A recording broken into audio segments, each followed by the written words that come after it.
ఆంధ్రప్రదేశ్లో ప్రచారం హోరాహోరీగా సాగుతోంది.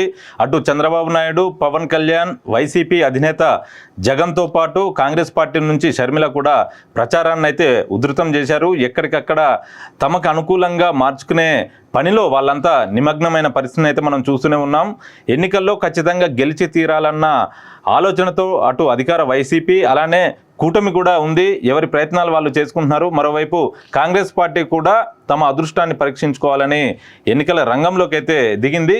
జనసేన పార్టీ విషయానికి వస్తే జనసేన పార్టీ ఇటు టీడీపీ బీజేపీతో కలిసి ఈ ఎన్నికల్లో బరిలో దిగింది. మొత్తం 21 అసెంబ్లీ స్థానాలతో పాటు 2 లోక్సభ స్థానాల్లో పోటీ చేస్తుంది.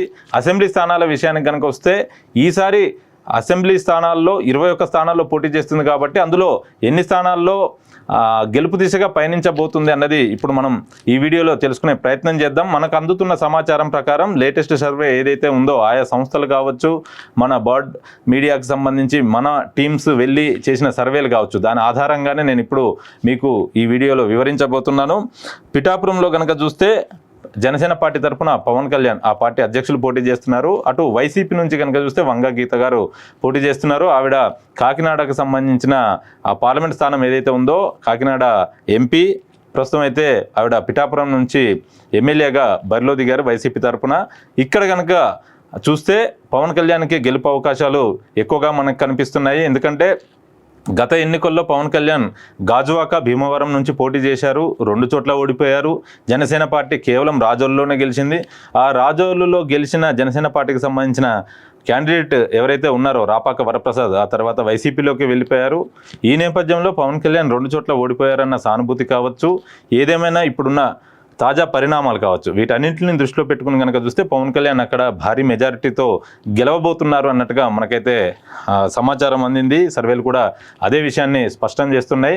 వాళ్ళు అంటున్నట్టుగా 1,00,000 మెజారిటీ అయితే ఎట్టి పరిస్థితుల్లో వచ్చే ఛాన్స్ అయితే లేదు. కాకపోతే 60,000కు పైచిలుకు మెజారిటీ వస్తుంది అన్నట్టుగా కొన్ని సర్వే సంస్థలు చెప్తున్నాయి. ఏ రకంగా చూసినా అక్కడ టఫ్ ఫైట్ ఉన్నా కూడా పవన్ కళ్యాణే గెలవబోతున్నారు అన్నట్లుగా తెలుస్తుంది. వంగ గీత మీద పవన్ కళ్యాణ్ అక్కడ మెజార్టీతో అయితే గెలుస్తారు. ఇక నెల్లిమర్ల విషయానికి వస్తే ఈ నియోజకవర్గం నుంచి జనసేన పార్టీ తరఫున లోకం మాధవి బరిలో ఉన్నారు. అటు వైసీపీ అభ్యర్థిగా బడ్డుకొండ అప్పలనాయుడు ఉన్నారు. ఇక్కడ హోరాహోరీ పోరు తప్పదన్నట్లుగా తెలుస్తుంది. ఇంకా చెప్పాలంటే వైసీపీ వైపే ఇక్కడ గెలుపు అవకాశాలు ఎక్కువగా ఉన్నట్లుగా సర్వేలో తేలింది. అలానే అనకాపల్లి విషయానికి వస్తే కొనతాల రామకృష్ణ జనసేన పార్టీ తరఫున ఆయన బరిలో దిగారు. మలసాల భరత్ కుమార్ వైసీపీ అభ్యర్థిగా ఉన్నారు. ఇక్కడ పరిస్థితులను కనుక చూస్తే కొనతాల రామకృష్ణ వైపే గెలుపు అవకాశాలు ఎక్కువగా ఉన్నట్లుగా తెలుస్తుంది. ఇక విశాఖ దక్షిణ విషయానికి వస్తే వంశీకృష్ణ యాదవ్ ఈయన వైసీపీ నుంచి వచ్చి జనసేన పార్టీలో చేరారు. అంతకుముందు కనుక చూస్తే ప్రజారాజ్యం పార్టీ తరఫున పోటీ చేసి ఓడిపోయారు. ఆ తర్వాత వైసీపీ తరఫున కూడా పోటీ చేసి ఓడిపోయారు. ఆ సానుభూతి కూడా ఉంటుంది. ఆ తర్వాత వైసీపీ అతనికి ఎమ్మెల్సీగా అవకాశం కూడా కల్పించింది. తన పదవీకాలం ఉన్నప్పటికీ కూడా ఆ పార్టీకి రిజైన్ చేసి జనసేన పార్టీలో చేరారు. అలానే విశాఖ దక్షిణ నుంచి ఆయన పోటీ చేస్తున్నారు. అటు వైసీపీ అభ్యర్థిగా వాసుపల్లి గణేష్ ఉన్నారు. ఆయన మత్స్యకార సామాజిక వర్గానికి చెందిన వ్యక్తి. ఈయనేమో యాదవ్. అక్కడ ఓట్లు ఏ రకంగా చూసినా కూడా వంశీకృష్ణ యాదవ్కే గెలుపు అవకాశాలు ఎక్కువగా ఉన్నట్లు తెలుస్తోంది. కాకినాడ రూరల్ విషయానికి వస్తే పంతం నానాజీ జనసేన పార్టీ తరఫున పోటీ చేస్తున్నారు. అటేమో కురసాల కన్నబాబు ఉన్నారు. పంతం నానాజీ గతంలో ఓడిపోయిన పరిస్థితి అయితే ఉంది. ఇప్పుడు అక్కడ మొత్తం అంటే కూటమిలో కనుక చూస్తే టీడీపీ, బీజేపీ, జనసేన కలిసి వెళ్తున్నాయి కాబట్టి వాళ్ళందరూ కూడా సపోర్ట్ చేస్తున్నట్టుగా తెలుస్తుంది. ఈ నేపథ్యంలో పంతం నానాజీ గెలుస్తారన్నట్లుగా సమాచారం. అలానే రాజానగరం విషయానికి వస్తే బత్తుల బలరామకృష్ణ, అటేమో జక్కంపూడి రాజా ఉన్నారు వైసీపీ నుంచి. ఇక్కడ బత్తుల బలరామకృష్ణకి గెలుపు అవకాశాలు ఎక్కువగా ఉన్నట్లు సర్వేలో తేలినట్లుగా తెలుస్తోంది. ఎందుకంటే ఆ సర్వేలు సంస్థలు అయితే కొన్ని నిర్వహించాయి. అలానే మన టీం నిర్వహించిన సర్వేలో కూడా మనం తీసుకున్న బైట్స్ కావచ్చు, వీటిల్లో బత్తుల బలరామకృష్ణకే ఎక్కువగా మద్దతు అయితే లభించింది. తెనాలి విషయానికి వస్తే ఇక్కడ జనసేన పార్టీ తరఫున కనుక చూస్తే నాదెండ్ల మనోహర్ బరిలో ఉన్నారు. ఆయన జనసేన పార్టీలోనే నంబర్ 2గా ఉన్న పరిస్థితిని అయితే మనం చూస్తూనే ఉన్నాం. వైసీపీ నుంచి కనుక చూస్తే శివకుమార్ ఉన్నారు. ఆయన సిట్టింగ్ ఎమ్మెల్యేనే.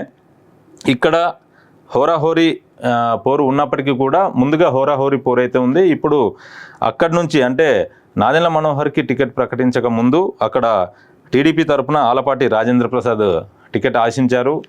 ఇప్పుడు ఆయన కూడా నాదెండ్ల మనోహర్కి సపోర్ట్ చేస్తున్నట్లుగా తెలుస్తుంది. ఈ నేపథ్యంలో ఆయన కనుక సహకరిస్తే నాదెండ్ల మనోహర్ అక్కడ ఒడ్డున పడే అవకాశం అయితే మనకి స్పష్టంగా కనిపిస్తుంది. అవనగడ్డ విషయానికి వస్తే రీసెంట్గా మండలి బుద్ధప్రసాద్ జనసేన పార్టీలో జాయిన్ అయ్యారు. జాయిన్ అయిన వెంటనే కూడా ఆయనకి అవనగడ్డ స్థానం అయితే లభించింది. అటు వైసీపీ నుంచి కనుక చూస్తే సిట్టింగ్ ఎమ్మెల్యే సింహాద్రి రమేష్ బాబు ఉన్నారు. ఇక్కడ మండలి బుద్ధప్రసాద్ వైపే గెలుపు అవకాశాలు ఎక్కువగా ఉన్నట్లు తెలుస్తుంది. అలానే నిడదవోలు విషయానికి వస్తే కందుల దుర్గేష్, ఈయన యాక్చువల్గా రాజమండ్రి రూరల్ స్థానాన్ని ఆశించారు. అక్కడేమో గోరంట్ల బుచ్చే చౌదరి టీడీపీ నుంచి ఆయన సిట్టింగ్ ఎమ్మెల్యేగా ఉన్నారు. ఈసారి ఆయనకే అవకాశం కల్పించారు కూటమి తరఫున. ఈ నేపథ్యంలో కందుల దుర్గేష్ని అక్కడి నుంచి పక్కనే ఉన్న నిడదవోలుకి పంపించారు. నిడదవోలులో ఆయన తన అదృష్టాన్ని పరీక్షించుకుంటున్నారు. వైసీపీ తరఫున కనుక చూస్తే గడ్డం శ్రీనివాస నాయుడు ఉన్నారు. ఇక్కడ గెలుపు అవకాశాలు ఎక్కువగా కందుల దుర్గేష్ వైపే ఉన్నట్లే సర్వేలో తేలింది. పెందుర్తి విషయానికి వస్తే ఇక్కడ పంచకర్ల రమేష్ బాబు కన్ను మూసుకుని గెలిచే అవకాశాలు ఎక్కువగా ఉన్నాయి. ఎందుకంటే అక్కడ సర్వేలన్నీ కూడా పంచకర్ల రమేష్ బాబు వైపే చూపిస్తున్నాయి. వైసీపీ తరఫున కనుక చూస్తే అన్నంరెడ్డి అదీప్ రాజ్ ఉన్నారు. ఇక్కడ పంచకర్ల రమేషే గెలిచే అవకాశం ఉన్నట్లుగానే మనకి తెలుస్తుంది. సర్వేల్లో కూడా అదే తేలింది. ఇక యలమంచిలి విషయానికి వస్తే సుందరపు విజయ్ కుమారు, అలానే వైసీపీ నుంచి కనుక చూస్తే కన్నబాబు రాజు ఉన్నారు. ఇక్కడ టఫ్ ఫైటే నెలకొన్నట్లుగా తెలుస్తుంది. ఏ రకంగా చూసినా కూడా యలమంచిల్లో వైసీపీ వైపే మొగ్గు చూపుతున్నట్లుగా తెలుస్తుంది. ప్రజలంతా కూడా అక్కడ గెలుపు అవకాశాలు కూడా కన్నబాబు రాజుకు ఉన్నట్లుగా సర్వేలో తేలింది. ఇక పి గన్నవరం విషయానికి వస్తే అక్కడ ముందుగా టీడీపీ మహాసేన రాజేష్కి అవకాశం కల్పించింది. ఆ తర్వాత పెద్ద ఎత్తున వ్యతిరేకత వచ్చింది. ఆ తర్వాత మహాసేన రాజేష్ కూడా బరిలో నుంచి తప్పుకున్నారు. ఆ తర్వాత ఆ స్థానాన్ని జనసేన పార్టీకి కేటాయించారు. జనసేన పార్టీ తరఫున అభ్యర్థిగా గిడ్డి సత్యనారాయణ పోటీ చేస్తున్నారు, అంటే బరిలో ఉన్నారు. అటేమో వైసీపీ నుంచి కనుక చూస్తే విప్పర్తి వేణుగోపాల్ ఉన్నారు. ఇక్కడేమో విప్పర్తి వేణుగోపాల్ వైపే గెలుపు అవకాశాలు ఎక్కువగా ఉన్నట్లు సర్వేలో తేలింది. రాజోల విషయానికి వస్తే రిటైర్డ్ ఐఏఎస్ ఎవరైతే దేవ వరప్రసాద్ ఉన్నారో ఆయన జనసేన పార్టీ తరఫున బరిలో ఉన్నారు. వైసీపీ నుంచి కనుక చూస్తే గొల్లపల్లి సూర్యారావు ఉన్నారు. ఇక్కడ కూడా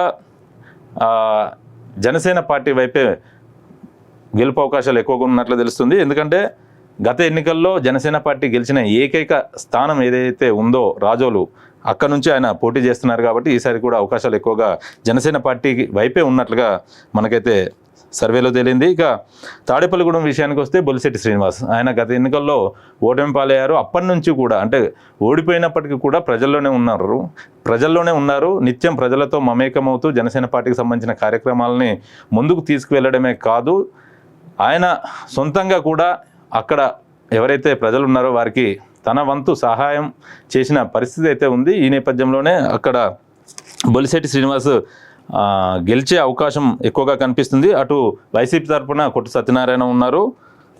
సర్వేలో మాత్రం బొలిశెట్టి శ్రీనివాసు 10,000కు పైన మెజార్టీతో గెలుస్తారన్నట్లుగా తేలింది. భీమవరం విషయానికి వస్తే పులపర్తి ఆంజనేయులు, ఆయన ఇప్పుడు అంతకుముందు టీడీపీలో ఉన్నారు, ఇప్పుడేమో జనసేన పార్టీలో ఉన్నారు. కాబట్టి ఆయన వైపే ఎక్కువగా గెలిచే అవకాశం ఉన్నట్లుగా సర్వేలో తేలింది. గ్రంథి శ్రీనివాస్ వైసీపీ అభ్యర్థిగా ఉన్నారు. కాకపోతే హోరాహోరీ పోరైతే ఉంది. ఏదేమైనా కూడా అక్కడ మాత్రం భీమవరంలో పులపర్తి ఆంజనేయులకే ఎక్కువగా గెలుపు అవకాశాలు ఉన్నాయి. నరసాపురం విషయానికి వస్తే బొమ్మిడి నాయకర్ జనసేన పార్టీ తరఫున ఆయన బరిలో ఉన్నారు. వైసీపీ నుంచి కనుక చూస్తే వరప్రసాద్ రాజు ఉన్నారు. బొమ్మిడి నాయకర్ మత్స్యకార సామాజిక వర్గానికి చెందిన వ్యక్తి. అక్కడ ఓట్లు కూడా అవి ఎక్కువగా ఉన్నాయి. మరోవైపు ఆయన కూడా పెద్ద ఎత్తున పార్టీకి సంబంధించిన కార్యక్రమాలని నిర్వహించారు. ప్రజల్లో కూడా ఆయనకి కొంచెం మంచి పేరుంది. ఈ నేపథ్యంలో అక్కడ బొమ్మిడి నాయకర్ సునాయాసంగా గెలుస్తారన్నట్లుగా సర్వేలో తేలింది. ఉంగుటూరు విషయానికి వస్తే పచ్చమట్ల ధర్మరాజు, అలానే వైసీపీ నుంచి కనుక చూస్తే పుప్పాల శ్రీనివాసరావు ఉన్నారు. ఇక్కడ టఫ్ ఫైట్ అయితే ఉన్నట్లుగా సర్వేలో తేలింది. ఇక పాలకొండ విషయానికి వస్తే నిమ్మక జయకృష్ణ జనసేన పార్టీ నుంచి, అలానే వైసీపీ అభ్యర్థిగా విశ్వసరాయి కళావతి ఉన్నారు. ఇక్కడేమో పాలకొండలో మాత్రం విశ్వసరాయి కళావతి గెలుస్తారు, అంటే వైసీపీకి సంబంధించిన అభ్యర్థి గెలుస్తారన్నట్లుగా సర్వేలో తేలింది. పోలవరం విషయానికి వచ్చినా కూడా చెర్రి బాలరాజు జనసేన పార్టీ తరఫున అభ్యర్థిగా ఉన్నారు. అటు వైసీపీ నుంచి తెల్లం రాజ్యలక్ష్మి ఉన్నారు. ఇక్కడ కూడా తెల్లం రాజ్యలక్ష్మి గెలుస్తారన్నట్లుగా ఆయా సర్వేల్లో తేలింది. ఇక తిరుపతి విషయానికి వస్తే ఆర్ఎన్ శ్రీనివాసులు ఈయన వైసీపీ నుంచి వచ్చారు. చిత్తూరు నుంచి ఇటు తిరుపతికి వచ్చారు. ముందుగా అయితే అక్కడ పెద్ద ఎత్తున నిరసన అన్నది స్థానికంగా ఉండే జనసేన పార్టీకి సంబంధించిన నేతలు కిరణ్ రాయల్ కావచ్చు, అలానే పసుపులెట్టి కొంతమంది ఎవరైతే ఉన్నారో వాళ్ళంతా కూడా నిరసన వ్యక్తం చేసిన పరిస్థితిని అయితే మనం చూసాము. ఆ తర్వాత నేరుగా జనసేన అధినేత పవన్ కళ్యాణే రంగంలోకి దిగి అక్కడ ఏదైతే వ్యతిరేకత ఉందో పార్టీలోనే, జనసేన పార్టీలోనే, దాన్ని చల్లార్చే ప్రయత్నం అయితే చేశారు. అటు భూమన అభినయ్ రెడ్డి వైసీపీ తరఫున బరిలో ఉన్నారు. ఇక్కడ కూడా టఫ్ ఫైట్ అయితే నెలకొన్నట్లుగా మనకి సర్వేలో తేలింది. ఇక రైల్వే కోడూరు విషయానికి వస్తే అరవ శ్రీధరు, ఇటేమో వైసీపీ నుంచి కె శ్రీనివాసులు ఉన్నారు. రైల్వే కోడూరు విషయంలో అరవ శ్రీధర్ కంటే ముందు ఒక అభ్యర్థిని జనసేన పార్టీ ప్రకటించింది. ఆ తర్వాత మళ్ళీ మార్చాల్సిన పరిస్థితి అయితే నెలకొంది. ఆ తర్వాత శ్రీధర్కి అవకాశం కల్పించింది. అక్కడ ఆయన ఓడిపోతారన్నట్లుగా సర్వేలో అయితే తేలింది. మొత్తంగా కనుక చూస్తే జనసేన పార్టీ 21 అసెంబ్లీ స్థానాల్లో పోటీ చేస్తుంది కాబట్టి ఈ సర్వేలో అంటే ఇప్పటికిప్పుడు ఈ రోజు కనుక అసెంబ్లీ ఎన్నికలు జరిగితే 21 స్థానాల్లో గెలిచే అవకాశం ఉన్న స్థానాలు 15 వరకు ఉన్నాయి. పోటాపోటీ ఉన్న స్థానాలు 2 వరకు ఉన్నాయి. ఓడిపోయే స్థానాలు 4 వరకు ఉన్నట్లుగా సర్వేలో తేలింది. ఏదేమైనా కూడా ఇంకా అంటే మే 13 వరకు టైం ఉంది కాబట్టి ఆ టైం వరకు ఇంకా ఏ స్థానాల్లో గెలుపు అవకాశాలు ఎక్కువగా ఉంటాయి, ఎటు తారుమారు అవుతాయి అన్నవి కూడా చూడాల్సి ఉంటుంది.